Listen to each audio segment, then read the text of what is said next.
Hey everybody, a happy Wednesday to you. Happy April 1st out there. Yeah, April Fools. Yeah, April Fools. It's always the common joke in the old weather department when we've got these big systems coming. It's an April Fool's joke, but unfortunately that's not the case here, Ryan. Unfortunately, you can't, you got to be forthcoming and, honest. Yeah. Exactly. Mother Nature has other plans, unfortunately. So we're gearing up for this kind of crazy rest of the week here. I'm excited to continue to forecast this stuff. April, you never know what's going to happen in April. Man, I know. And, the two of us fool around every day on this show. So we're always fools. Yeah, Doesn't matter what day it is. Every day is April Fool's. It really is, unfortunately.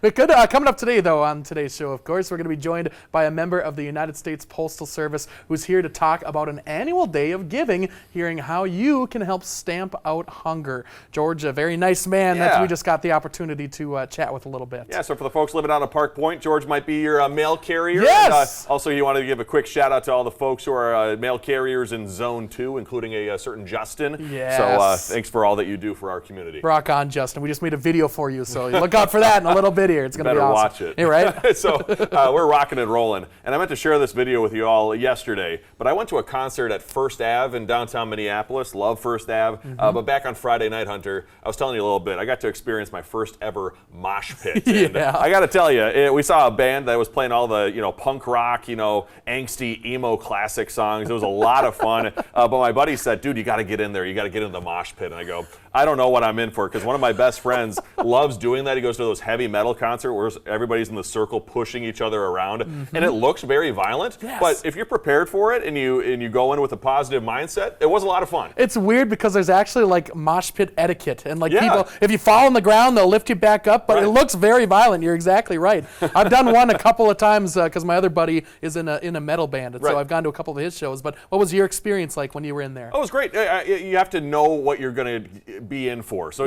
my buddy was saying that you just have to, it looks brace. A little more violent, but you just have to brace for it and be ready for it. Sadly, the folks that were on the edges and not prepared for it, someone would be thrown into them, and then their beer would go flying. Yes, so, exactly. That's not a good thing. But I mean, I've probably seen at least 6 or 7 of them, and well, no, that's not what I meant to do. 6 or 7 of them, and every time I've never seen anybody get hurt or anything like that. Maybe a little bruised, but that's about it. Kind of crazy. Everybody's having a good time. Organized chaos is what it is. Yeah, just like our show. Exactly. That's very true.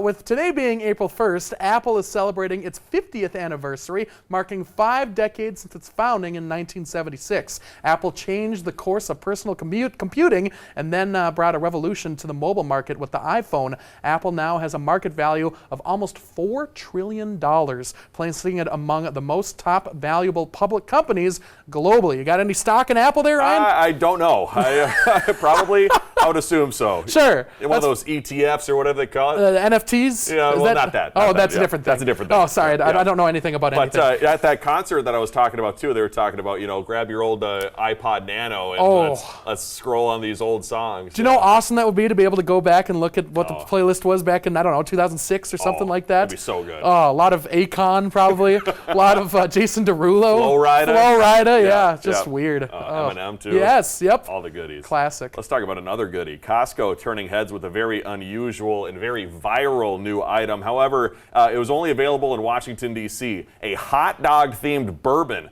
labeled, quote, "I got that dog in me," briefly hit the shelves in Washington. It actually sold out almost immediately. The 750-milliliter bottle was about $86 with a limit of 1 per customer, and some stores say they were out by mid-morning. But despite the name, it does not taste like a hot dog, however, with reviewers saying it has some nice notes of oak spice and a long finish, and right now it appears to be limited to that D.C. area only, but fans elsewhere, they're wanting it. Why not bring it here? That's literally you're saying, I got that dog in me. I got the sweatshirt. Yeah, exactly. Yeah. So you got to purchase yourself one of those. But why would it be hot dog themed if it doesn't have any notes of hot dog or mustard or onion or anything? It gets people to buy it. I guess. It's the intrigue. It's the marketing. Yeah, that's, again, above our pay grade. Very smart move. Great marketing. They only make so much money off the hot dogs. I think they lose money on the hot dogs. What is it, $1.50? Is that what it is? Yeah, so if you charge an $86 bourbon, I guess you can make some money. Make it right back there. So bring it to Duluth now.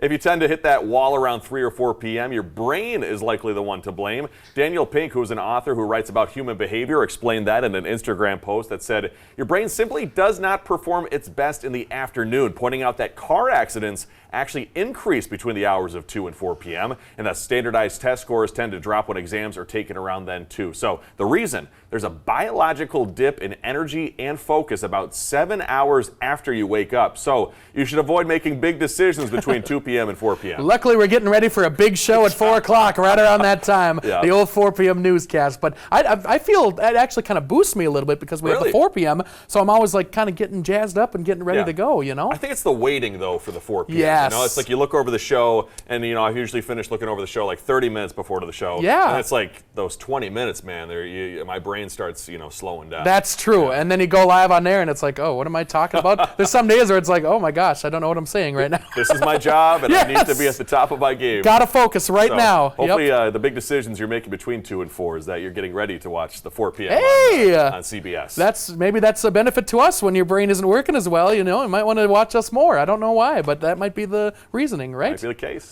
Let's make a deal. That's like 2:30 or that's 2. Yeah. Wayne Brady. Love also, him. Great show.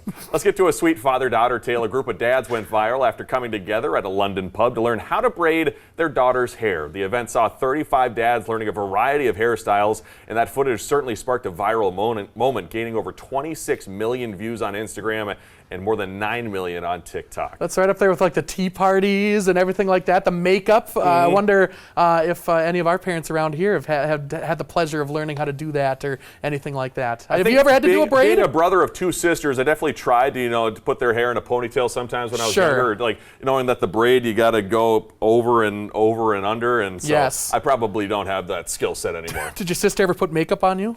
Your older one? Probably, but I can't remember. I'm sure there's probably photos. A little bit of torture. Well, coming up, we'll be joined by a local mail carrier talking about stamping out hunger. We'll see you soon on Northern Line.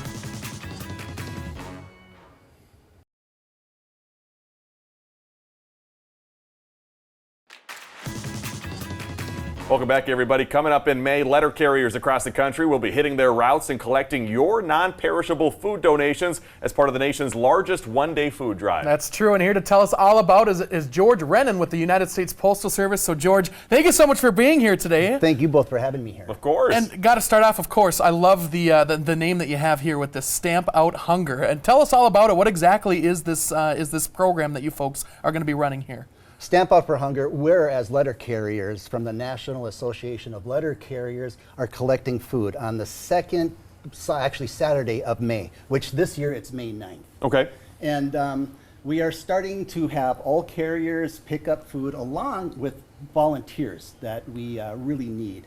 And right now we're going through another tough time where there is hunger issues, not only across the nation, but also in our area. I hear stats that are like, for instance, 1 out of 5 families need help with nutrition. And and I've been hearing from Chum and people that I've talked to in the past that it's even more, if not doubled that in this area. And I really want to help, and I have carriers that really care that want to help, and also all across from the United States, so Postal Service that, they want to help out too. So it's really good to be involved with good people and help our city, our community. And how does this process work? It sounds like folks are going to be donating. Do they just leave their non-perishables by the mailbox for you and other folks to pick up? Non-perishables. Okay. And the best thing that they can do to really help us out and to help out the community, have them out at 9 a.m. And the reason why I say that, most people like to have their food out when their carrier comes by.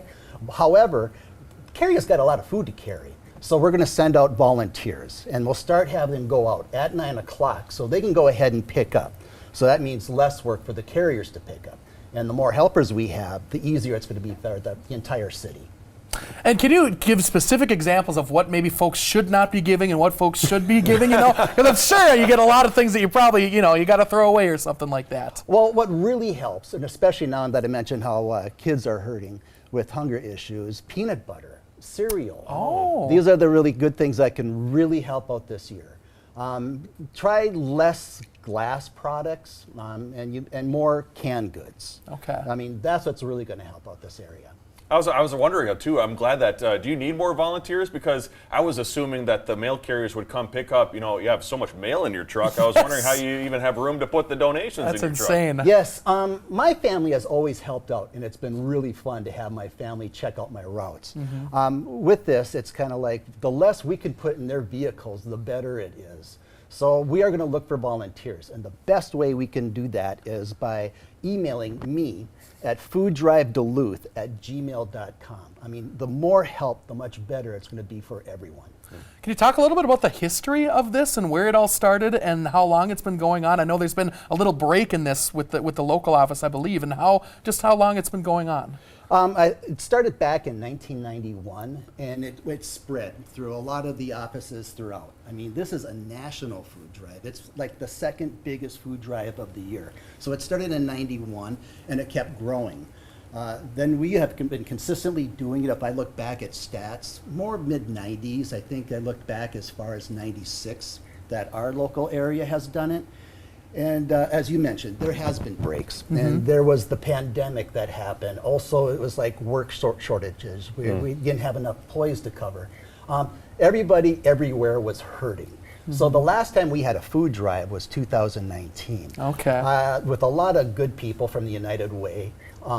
And the unions across the National Association of Letter Carriers got this along with our USPS to get it going back last year in 2025. So this is my second year. Hey, there we go. Doing it, and I just want to go and grow from here. Oh, and George here, before we started our conversation, you were saying you've been with the Postal Service for over 2 decades now. Yes. What has it been like for the folks at home who don't know that experience? What has it been like delivering mail for folks here for over 20 years? Well, in this area, it's an adventure. And it's not boring. Yeah. As I mentioned that to you, that I deliver out in Park Point. And it's really nice. And when I go down there and I do it, I'm there and it's flat and it's a nice area, but I can see Duluth entirely, where I can see West Duluth, I can see Lincoln Park, I can see right around where I live up in Woodland. However, the only reason why I can recognize that there's a rusty water tower, so I'm like, oh, that's where I live. Central Hillside, East Side. And, I appreciate the city from where I'm delivering now. But as I look around, I look in every area, and the sad thing to me is that there is hunger.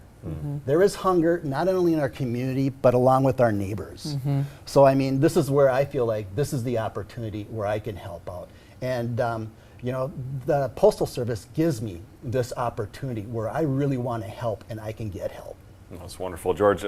Thank you for serving our community for all these years, and are very thankful that you're standing up here and making sure that folks out there can get the food that they need. And congratulations on retirement, too, coming up very coming up soon. Okay, that's about 15 months away. Let me Got a little bit to go. No, I'm excited, but I enjoy this work. Amen. George Rennan with the Postal Service. So coming up on May 9th, just leave your non-perishable donations by your mailbox. You can also find more information at nalc.org.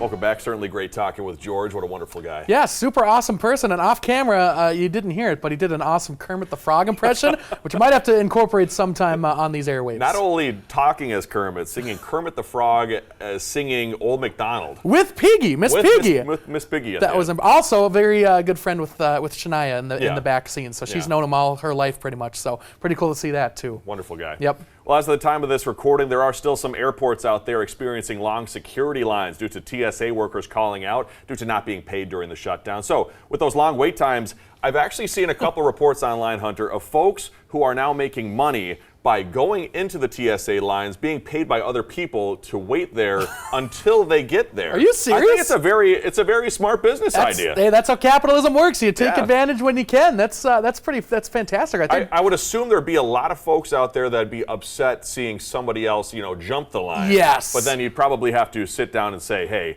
I paid this person to stand there for me. Because if there's one person there, someone else takes their place, I wouldn't have a problem with that. Unless like a whole family rolls up and they say this family friend was saving our spot, then I'd probably have a problem. 16 people come up in front of you in line. Do you know how much they're paying? What's the going rate for such a thing? Somebody's rate was about $60 an hour or something, but they'd also paid for parking, the airport parking. So that's a pretty penny too. That's very expensive. Oh, that's not a bad way to make money right now. Good idea. Yeah. Let's get to this week's Does It Work product. Here we go. The Magic Window Track Cleaner claims it can help you finally clean those spaces where no other cleaning tools can reach. Here's Rachel Hackbarth. Beth Hammond loves keeping a clean home, and that's why she's testing the Magic Window Track Cleaner. We get 3 of these for $5.99. It's supposed to help you clean kind of those weird little crevices like around the refrigerator or the door. Do you ever have problems cleaning those areas? Yes. Well, I try to take like a little toothbrush or something and do it. The handles are made with an anti-slip design and special sponges the makers claim scour stubborn areas of the home. Fit it on the little pegs. There we go. That's how that's why the holes were That makes sense. far apart. Okay, that's what. There we yeah. go. All right. Well, do you mind we can clean a couple of areas in here? Sure. Is it more convenient than what you normally use, or? Yeah, really. Because usually I just like take the towel and do it with my hand. Another recommended area in the kitchen, the sink. Is that easier than what it normally is? And it's getting the built up soap that's up there. The kitchen is a win, but how well does a Magic Window Track Cleaner work on its namesake? Yeah, see, that's kind of tough in there. Oh, there we go. Looks a lot better. Overall, Beth saw success with all 3 of the areas the makers claim their product easily cleans. She thinks the Magic Window Track Cleaner works. Oh, that works really good. For Does It Work, I'm Rachel Hackbarth. Well, there you have it. I feel like there I have it. I feel like Works a lot very of the places I use a Clorox wipe. I just take Yes. a Clorox wipe and I'm just really getting in there. There's about 3 of those areas that she was using that, it's like, I don't think you need that specific of a thing, but the windowsill thing, that did work actually pretty well. Yeah, only $6. Yeah, that's not bad. Yeah. And that's one of those places where, you got all the flies and the ladybugs and the guts right in there where the track goes. And it's a place that you need to clean every once in a while. I'd pay one of those TSA people, the people in line, come to my house and clean those areas. Would you pay $60 for that? an hour, I'd pay that. Or it's $5.99 for the cleaning thing. Oh my gosh. Yeah. Well, hey, quickly on the East Coast, a Massachusetts furniture store could be on the hook for quite the bill. More than a month ago, a promotion at Jordan's Furniture promised refunds if both UConn's men and women's basketball teams win the national titles. Well, now both those teams in the Final Four, so we're going to wait and see if those couches and mattresses turn into freebies. The odds are starting to look pretty good. Yeah, so we'll stick around. We'll talk about some good deals after the break.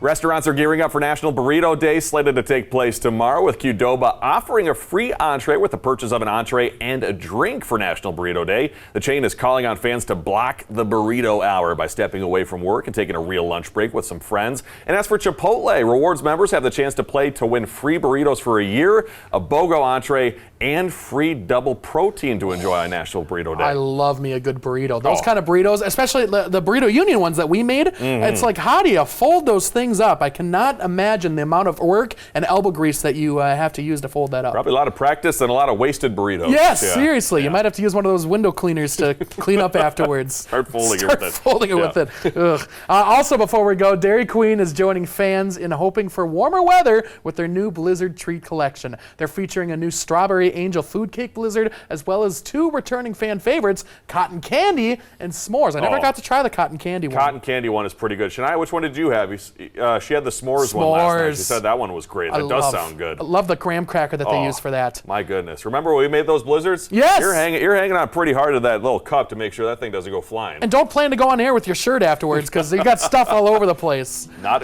ideal. Not ideal at all. Thank you for joining us today. We love you. We'll see you tomorrow. Wishing you a great rest of your Wednesday. Find some time to throw a line, or just head outside to unwind. That's the life in the great North Woods. Hike or bike, whatever you like. Get out in the day, enjoy the night. Yeah, we got the life in the great North Woods. Yeah, we got the life in the great North Woods. Yeah, this is Northern Life.